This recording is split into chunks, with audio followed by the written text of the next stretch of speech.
Hello, and welcome to season 2 of Walking Without Rhythm. I'm Jeremy, Marcel.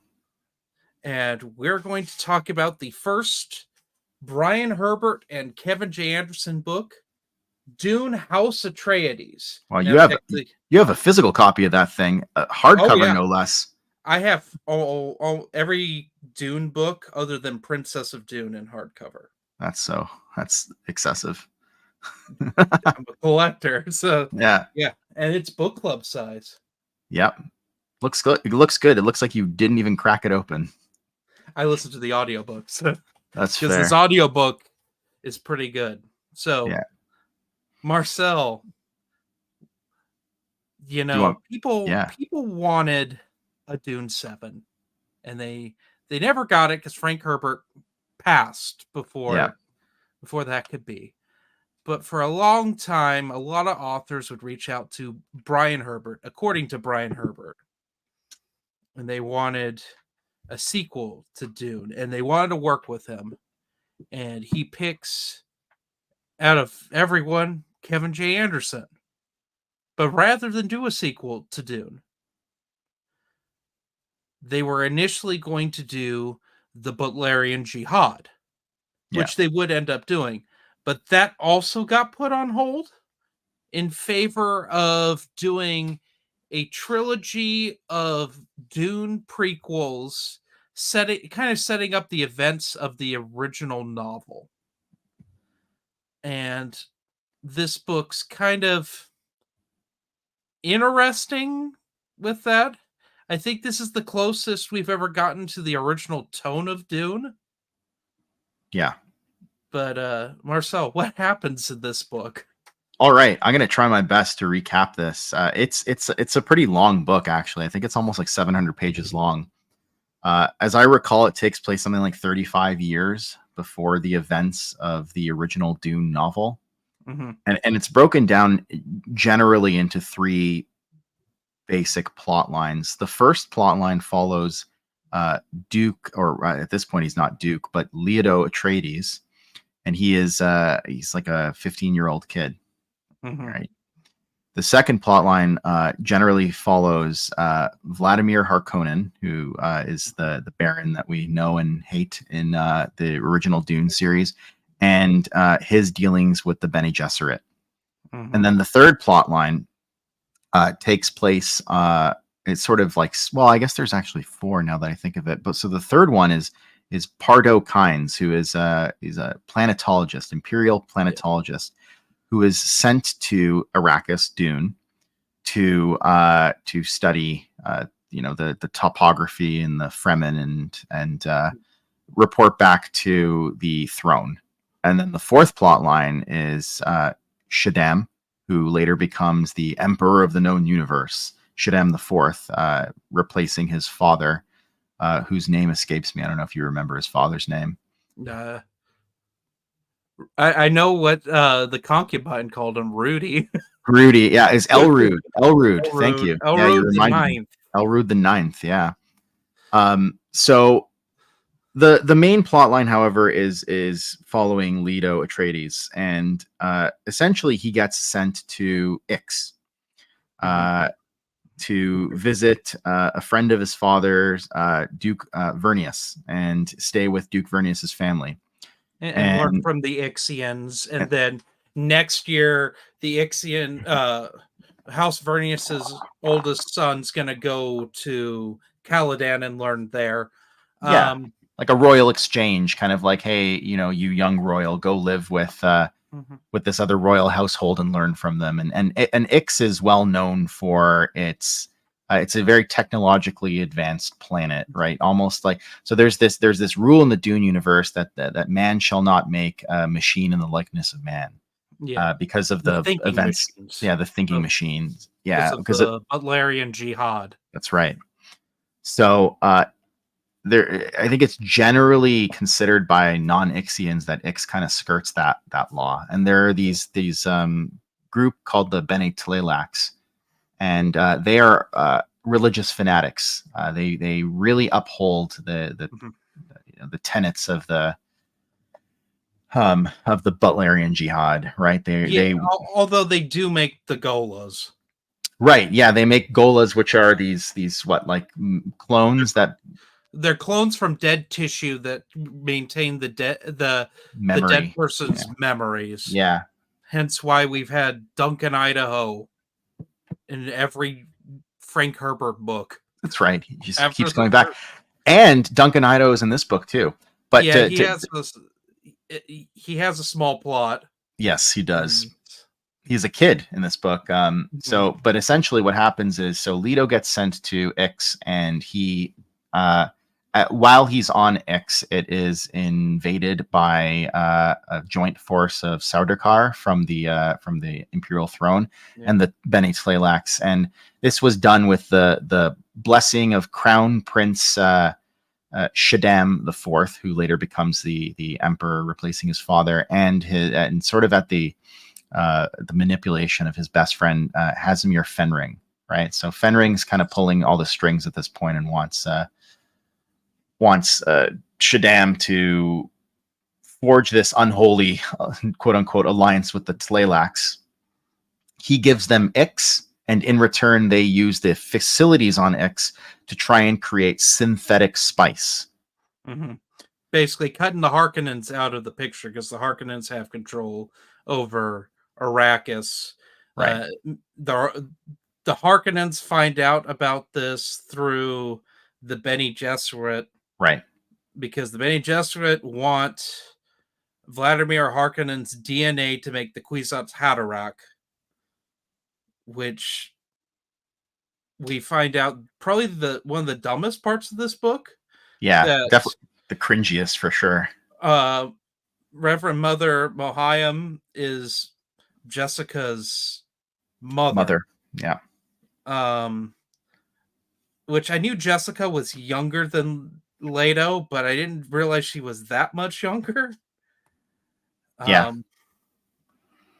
But anyway, So I she's, want yeah, like 15, 16 years younger than Leto at this point. yeah, because I think she's born at the end of this book. Yes. And Duncan Idaho essentially is he's a kid on Gaiety Prime, which is the Harkonnen homeworld. He manages to escape there after being hunted by Glossu Raban, who's Vladimir Harkonnen's nephew. Yeah, and find Ralph's older brother. Older brother, yeah. He finds his way to Caladan and basically becomes a member of Duke Paulus Atreides' court, and Paulus is killed at a bullfight, because that's his thing. He likes to do bullfights for his people, kind of like bread and circuses. But he's killed during one because there's this like mutant bull that basically he can't best and manages to kill him. And you later find out, I don't know that's ever explicitly stated, but Paulus's wife, Lady Helena, who's Duke Leto's mother, may have been. I think actually it's all but confirmed that she was the one who plotted to kill him. Which you would think that would have been brought up in Dune. Yes. But it's not. I don't like that. Well, she's the worst character in this book, which is saying something, because we have the Harkonnens. Yeah. And they do some despicable things in this book, but she is just the most wretched creature. Yeah. She's like a weird evangelical from the Orange Catholic Bible, and because when House Vernius is overthrown, Paulus takes the Vernius children in. That's right. They go back to Leto, and the Vernius children find their way back to Caladan, and he shelters them. Mm-hmm. And she's like, "It's God's will that you die." Yeah, that's right. So dumb. Also, the Kynes thing, the Kynes plot in this is kind of glossed over for like good chunks of the book. Yeah, I said there were 3 main story streams, and there are. The third one is the Shaddam one. The Kynes plot is kind of a subplot of that. But basically, I thought the entire time, oh, this is Chani's father. And then I realized sort of like halfway through the book that it's actually her grandfather. So there's a second Kynes, his son. So Kynes basically, Liet. yeah, Liet Kynes is the one. I thought for some reason Pardo was the one who was in Dune. No. Anyway, yeah, I was totally off my timeline. Yeah. So Pardo basically, while he's in Arrakis, he sees some Harkonnens roughing up some young Fremen, and he steps in and basically helps the Fremen kill the Harkonnens. And at this point, I mean, like he's not really a fugitive because the Emperor doesn't necessarily know that he killed some Harkonnens, and neither do the Harkonnens really. But he goes native. He becomes one of the Fremen. They decide not to kill him. He's brought back to Sietch Tabor, which is the siege that Paul later ends up in with Oh, yeah. Jessica in Dune, and he befriend one of the boys that he saved is Stilgar, Yes. who's later prominent in the Dune books, and he goes native. He ends up after they decide not to kill him, he ends up marrying a Fremen woman, and yeah, they eventually give birth. She gives birth to Liet Stilgar's Kynes. sister. Stilgar's sister. That's right. Everybody's related. Yeah, which I think that it was a Frank Herbert thing. Yeah. That Stilgar's like a great uncle. Well, this book was apparently based off of Frank Herbert's notes. Okay, let's talk about this Yeah. because it reeks of BS. The afterword by Brian Herbert, where we magically got a bunch of notes. They were in safety deposit boxes. Why would Frank Herbert put a bunch of his notes in safety deposit boxes and not tell his son? Yeah, I mean, I don't know, That's but like the yeah, most bizarre thing I have ever heard. Um, yeah, this book it tries to be Dune in a lot of ways. I think that was them playing it safe, yeah, but this book is a tell, don't show book. This book is dialogue the book. Like more yeah, so than any of Frank Herbert's books ever were. This is so much dialogue. yeah. I think that's a fair criticism. It is a lot of dialogue. It's a lot of plot, a lot of exposition. I'm not Um, saying all of the dialogue's bad. In fact, a lot of it's good dialogue. I wasn't a big fan of the overuse of exclamation marks at certain points. I think I mentioned that. It was like the first thing I noticed when I started Yeah. reading it. But yeah, I agree. I mean, I think generally this book, I went in not knowing what to expect, and wasn't as bad as I thought it would be. It dragged at certain points because it's a very long book. Yeah. But It's too long. and The yeah, Go I was gonna on. say the plot is somewhat convoluted, like with the For different no plot threads. reason. Yeah, For no reason, because not a lot happens in this book. The big thing is the Twi'lexu, the nasty, awful Twi'lexu that everyone hates, take over Ick. They take yeah, over Ix, and then the Harkonnens, just to be awful, decide, we have the note ship. You remember that from Heretics of Dune? Oh, we have that now for some reason. yeah. Why is it never really used before Heretic? Like it's been around for thousands of years. Yeah, or is this Yeah, a precursor to the note ship? Well, it's a stealth ship. They have a stealth ship, and they blow up part of a Benny Twi'lexu ship and blame the Atreides, yeah. So and it everybody, causes they yeah, cause an intergalactic the incident. incident. That's right. They do. They cause it an international incident, but in space. It's an intergalactic incident, and Leto, thinking on his feet, is like, I want a trial by forfeiture. Yeah, And it basically becomes a court procedural that right near the end. So near the end. they've all gathered because Shaddam and Fenring have They conspired. poison Yeah, Rudy Elrude, the ninth. Rudy boy who was starting to go crazy. They just poisoned him over a period of 2 Like years, I think. it was like years. It Yeah, was yeah. and he starts to lose his mind, and like that's how they convince him to um have the Twi'lexu invade Ix, Yeah, because uh the Duchess or whatever was his concubine, and then she ran away with the head of House Vernius. Yeah, Duke Vernius's wife was his former concubine, and Yeah, he didn't even care about her. He threw her aside like years and years ago. But then the moment she shacks up with Duke Vernius, he's suddenly jealous, and how dare you take my concubine away from me? And so he's always kind of had it in for him. So it was it was easy to kind of push him in that direction. yeah, but Um, he yeah. finally dies. He just so many dumb things. So wait, go back to the court procedural. So now that all the Oh stage is God. set, yeah, Yeah, so we have the court procedural where the um Shaddam the Fourth wants Leto to live, yeah, primarily because the Bene Gesserit want Leto to live because he's the next step for the Kwisatz Haderach. And in fact, they are manipulating things to the point where they convince Shaddam that he needs to marry one of them. yes, Specifically the head of the breeding program for the Kwisatz Haderach. yes, Um, but like the Bene Twi'leks aren't going to take that. They get told that they can't kill Leto, and then they try anyway, which is probably the greatest first murder I've ever seen a character do, where he straight up threw a knife right into a Bene Twi'leks' throat after they were standing one on top of the other, because the Bene Twi'leks, they're like dwarfs. They're yeah. just little elf people. And they were one was standing on the shoulders of another, and they were disguised as a guard, which was so ridiculous.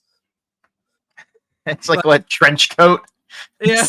Say hello to my little friend. It was like you ever seen Total Recall when Yeah, Arnold Schwarzenegger's disguised as like the woman? yeah. That's how I envisioned it, which is but it's just it's a Benny Twi'lek standing on another Benny Twi'leks. I think of them as like Oompa Loompas, but like gray skinned instead of like orange skinned, because they're like these diminutive kind of like top knotted, I don't know, weird looking dudes. They're human, but like They, not barely. oh yeah, Yeah, and they have teeny teeth. teeny teeth. Yeah. Yeah, that's something that like every book that has to deal with the Benny Twi'leks, that they always bring up the teeth.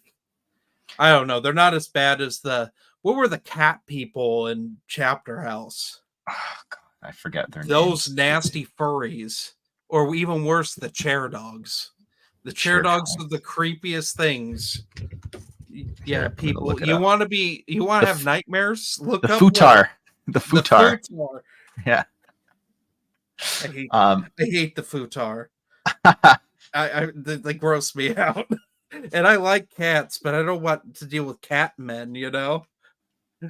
Uh, For sure. So Shaddam steps in and basically helps exonerate Leto, much to yeah, the which is yeah. great, because the Betty Twi'leks bring in this horrible torture device to take all of his tissues away from him. Yeah. And they bring it to court, which is, I don't know if that was supposed to be a funny scene or like a scary scene. I thought it was pretty comedic because it's just so Yeah. nonsensical. So two like minor plot points that I think bear some discussion. So the first is the guild navigator. There's two brothers. They were Oh yeah, Ixians, and like one becomes a guild navigator, the other kind of flunks out, but he survives like the Ixian siege by the Tleilax, and he goes underground and starts conversing with his brother. That plot line, I assume it's going to play out in other books because it went absolutely nowhere. I don't even remember how it ended. yeah. Oh, they figure out how to talk through space. Yeah, but then the guild Uh, navigators are like aware that his brother is talking well, to him. because they use that Shaddam talks to Leto through Right. space. Okay. That's where that goes. I don't. There's probably going to do more with it. I Okay. think We'll he's see. going to end up with what's her face, the House Vernius's daughter, Tylea. Ilea, Yeah. because it's not that, or they're going to kill her. Yes, Like, right. That's right. Because he was like he loved her or something like that. He yeah, had the hots for her. Yeah. yeah, and Leto has a thing for her, and they can't They clearly can't do that. Well, his future wife is like a baby at this point, so So, well, concubine. They never married. that's right, concubine. Yeah. The other plot point that I thought was worth discussing. So, um, speaking of the concubine, Jessica, the way she's born, it's so. Gaius Helen Mohiam basically blackmails Vladimir Harkonnen to sleeping with her. Says like, we know all about these spice stores that you have on Arrakis. You've been sifting from the top, kind of like Yep.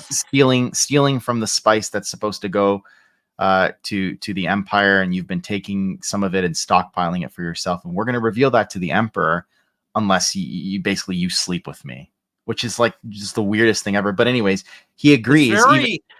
I think it's in character though. Yeah, it is That in part character. is in character. Yeah, he agrees, even though he's into men or boys rather. He agrees, and he sleeps with her. And she gives birth to basically like an abomination child, and then she has to go back and blackmail him into sleeping with her a second time. And I was like, And what then was the point of doing it a second time? Like narratively speaking, what was the point of that? so like here's how it plays out in Dune. Because Paul finds out that Jessica is father was Harkonnen through when he has the change when Mm-hmm. he and then he learns that it was like Vladimir Harkonnen experimented once with women, and that woman turned out to be a Bene Gesserit. Okay, like that's believable. What's so ridiculous is that because he has to sleep with her again, he drugs her and assaults her. Yeah, sexually assaults her. Yeah, which is horrific. And then she gives him a disease that will make him a fat person, Yes, that is which how he is becomes fat. Yeah, so dumb that I was listening to this in welding. I stopped welding and I texted Marcel and I'm like, you did. and we happened to be at the same point in the book. And I'm like, what is this? That was my least favorite part of this book. That I gave entire. up on this book, read 2 other books, and then went back to it. That's right. We would I have was had this so podcast done months ago. yeah. Yeah. And it was just like, really? And then we have his nephew who basically acts like Fey Ralpha, but we can't have Fey Ralpha in the story because he's Paul's age. I was wondering about that age differential between Rautha and Raban, because like Raban at this in this book, he seems like he's in his, Yeah, he's older than Leto. yeah, he seems like he's in his like 20s or 30s. Mm-hmm. Anyways, He's that's stupid too. he is stupid, yeah. He's evil and stupid.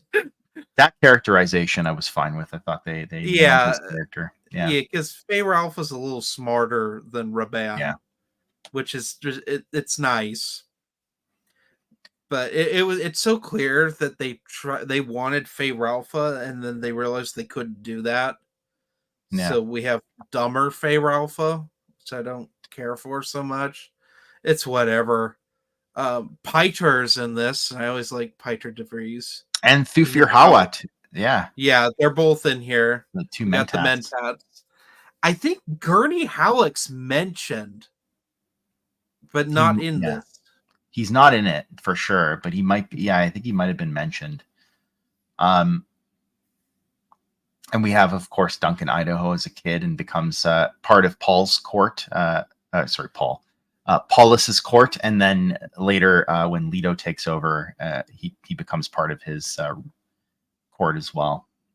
I have a feeling, I have a prediction in the 3rd book of this trilogy, House Carino, we're gonna have Duncan Idaho fight Raban. I think that's like the equivalent of having like Obi-Wan fight Vader in the like Disney show, like having him fight Vader before the scene in A New Hope. Yeah.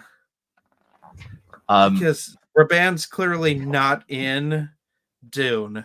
Right. Have you seen the Dune movie? The second one? No. Okay. I rewatched the first one and didn't care for it on second viewing. So I didn't. yeah, I almost wished I hadn't seen it before this, and I'll tell you why. Mhm. Because they have Christopher Walken playing Shaddam the Fourth in the second Yeah. movie, and Yes. the entire time I was reading this book, I tried so hard I couldn't stop myself.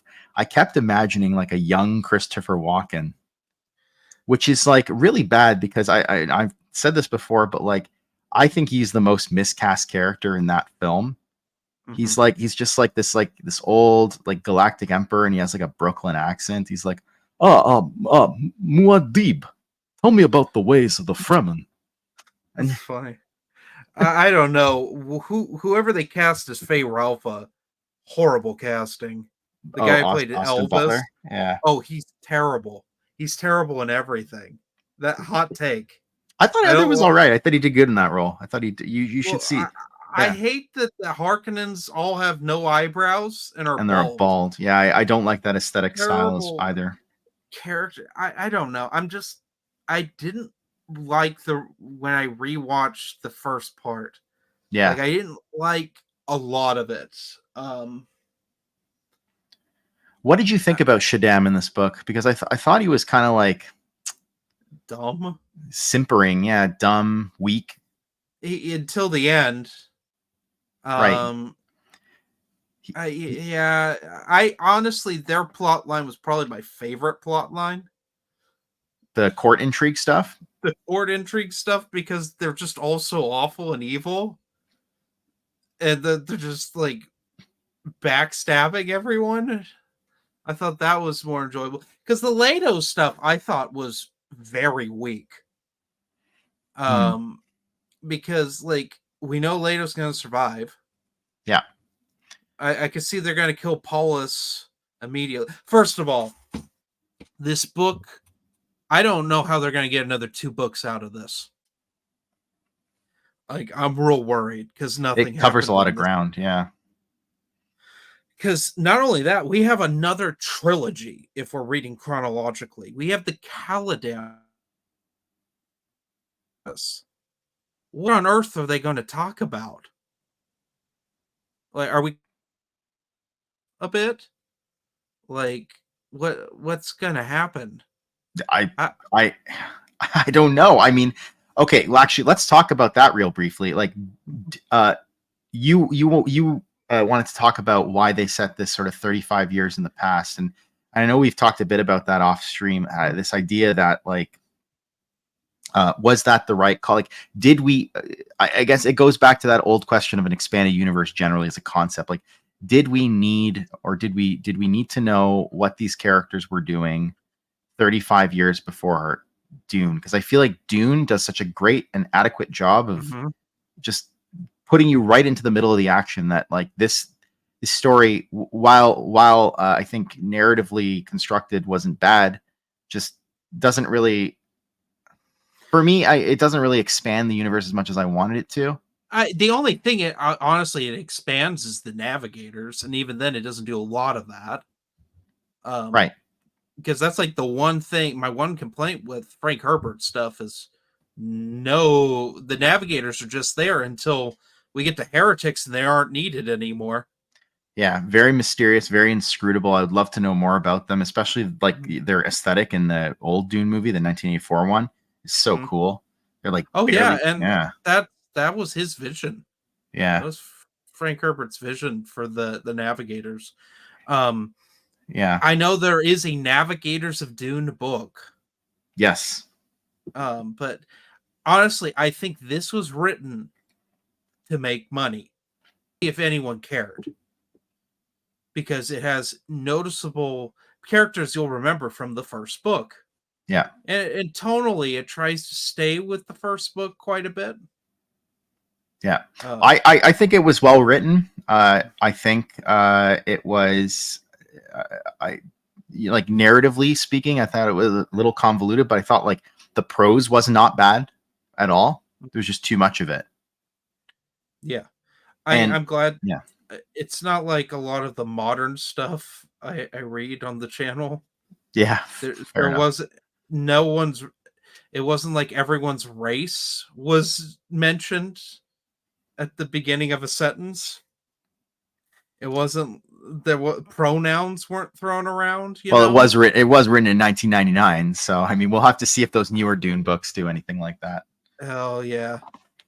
But I again, like I thought it was better than I thought it would be. But well, the one thing it was missing for me, the one thing that was like quintessentially Frank Herbert, is this philosophical discussion or dialogue that sort of weaves throughout the books of what does it mean to be human.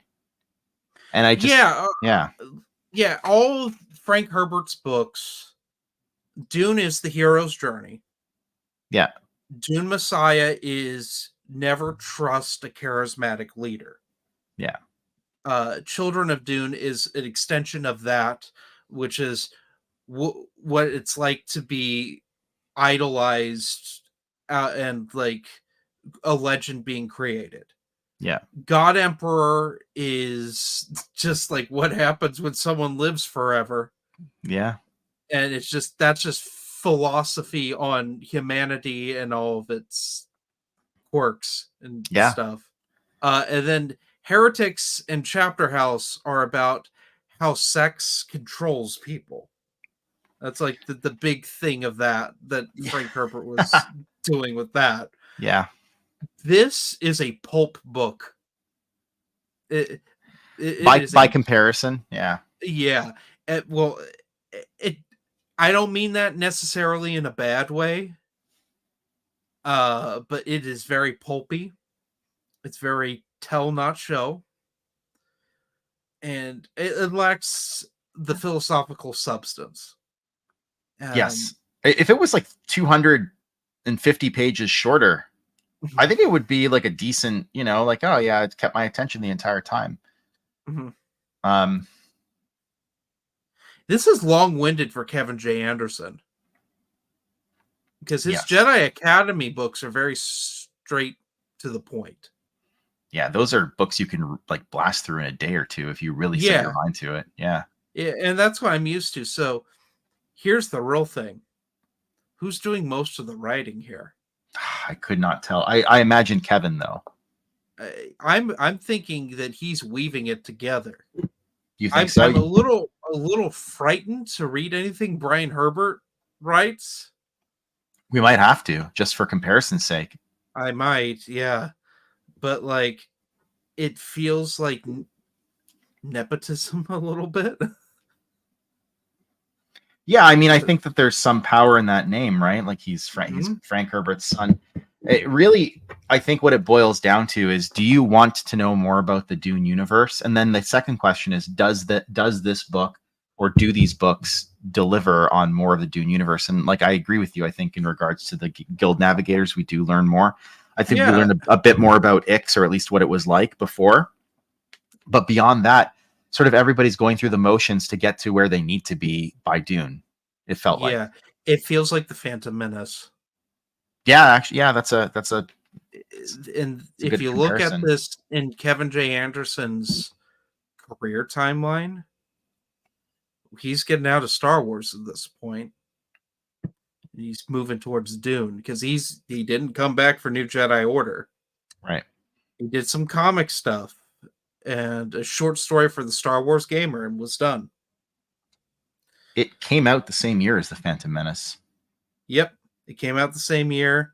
Also, when did Saga of the Seven Sons happen? Because that was his pitch to Lucasfilm for New Jedi Order. I'm looking it up. Novel series.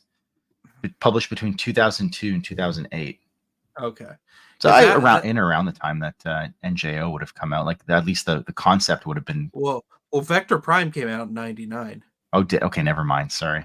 Yeah, Vector Prime was either 99 or 2000. It was when Del Rey took over for Star Wars. Yeah. Okay.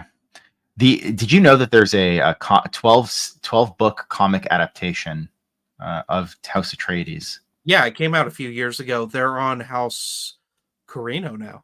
Yes, yeah, exactly. I haven't read the comic adaptation. I'm kind of motivated to, just to kind of see what Jay Lee does the art, and I'm not the biggest fan of his stuff. Yeah, me neither.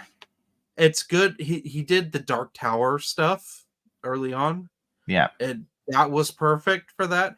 But like I read his Batman Superman stuff for New 52 and it didn't fit. Yeah.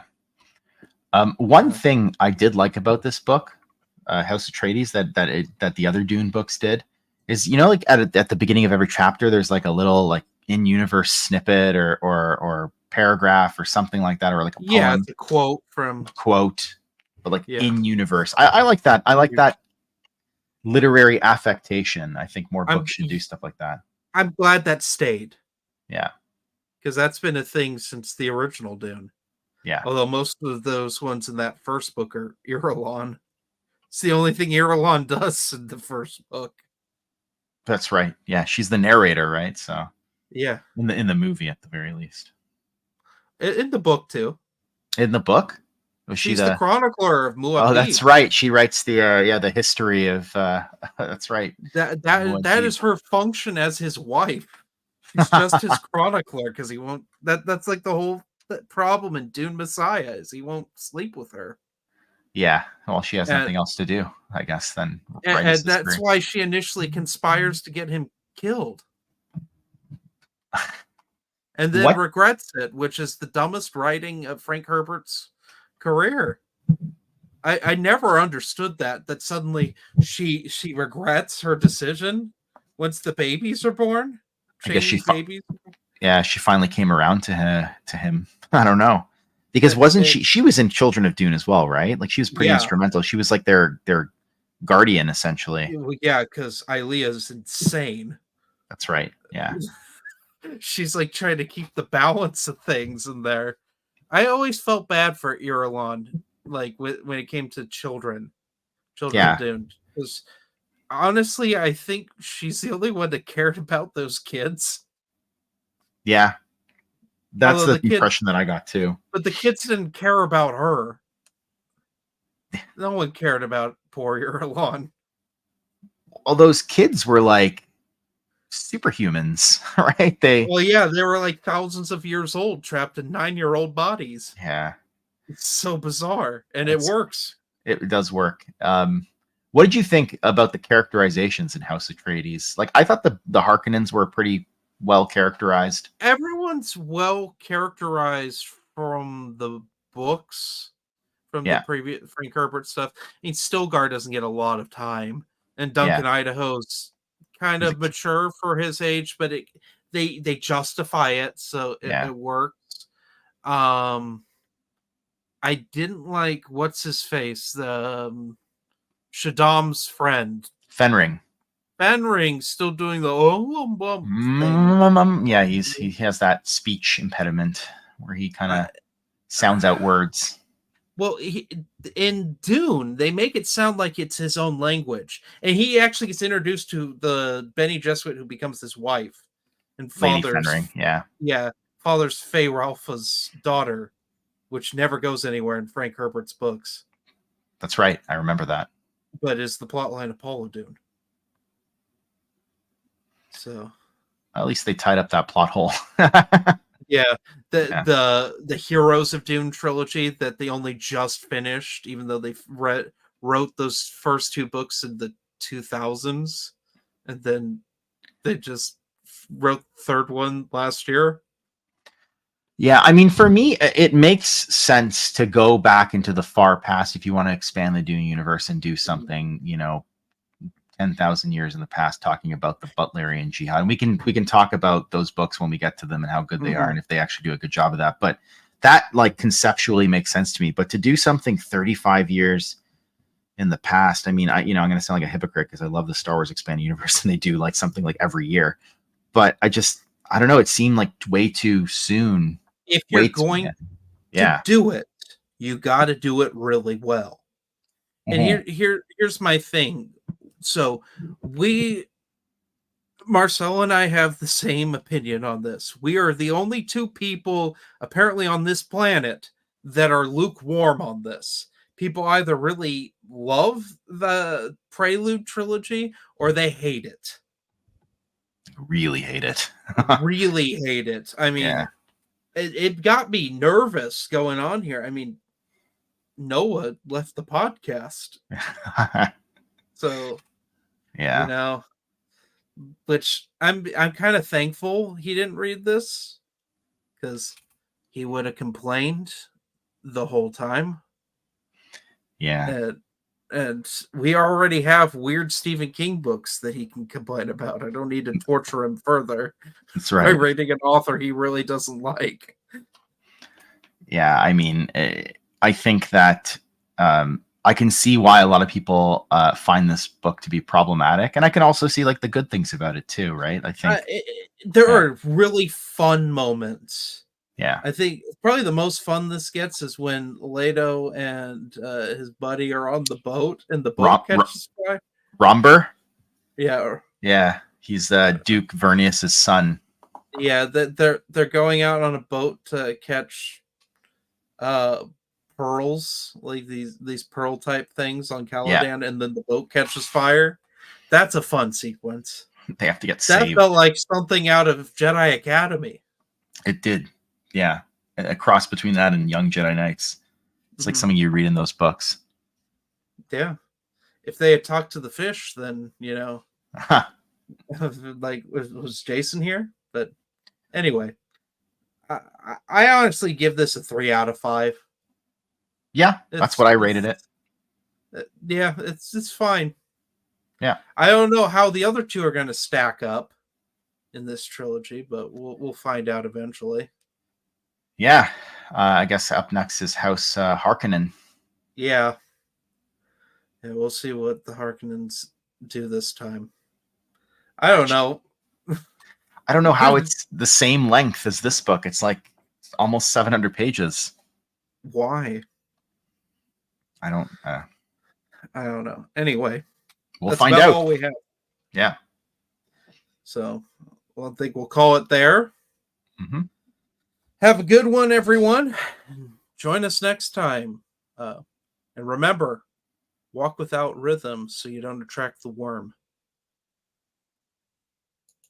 Goodbye.